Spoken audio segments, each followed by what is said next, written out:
Moi, c'est Monsieur Masso Stéphane, ancien manager général dans l'Académie International Football Club, observateur averti de la chose footballistique. Par rapport à la question que vous m'avez posée, la phase d'aller s'est bien déroulée. On remarque aussitôt qu'il y a deux équipes qui sont sorties du lot des deux poules. D'un côté, il y a Stade Rennais de Melon et de l'autre côté, il y a la Dynamo Sportive de Douala. Ces deux équipes-là ont quand même démontré qu'elles méritaient d'être à cette place-là.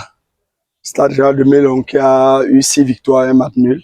Et Dynamo de Douala qui a eu, je crois, 5 victoires et 3 matchs nuls. Au fond du tableau, il y a l'Aigle de Tchang qui quand même était dernier depuis la première journée, mais qui s'est ressaisi à la dernière journée. On espère que leur victoire à la dernière journée, la phase allait augure du meilleur pour eux. Et d'autre part, il y a APGS qui traîne la patte dans l'autre poule au fond du tableau. Mais on remarque quand même que, somme toute, les matchs ont été enlevés. Les matchs ont été enlevés. Il y a une équipe comme Union de Douala qui a commencé d'une façon poussive, mais petit à petit, on a vu comment le niveau de l'équipe s'est élevé.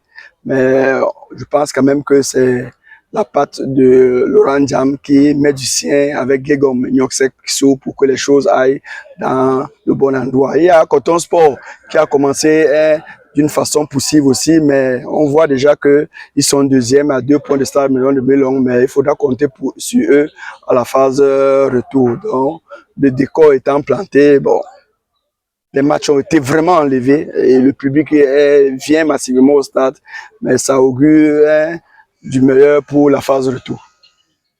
Un mot sur le plan organisationnel? Ouais, l'organisation, somme toute, au départ, on a eu des problèmes là, au niveau de la billetterie. Ben, moi, je n'aime pas m'aventurer sur des points que je ne maîtrise pas. On dit souvent que devant le doute, il faut s'abstenir. Au stade, quand même, on se rend compte quand même que de temps en temps, au niveau de la luminosité, quand les matchs se jouent en nocturne, il y a des problèmes au niveau de l'éclairage, mais j'espère que tout ça va s'arranger pour la suite. Un mot sur le niveau technique des acteurs? Ouais,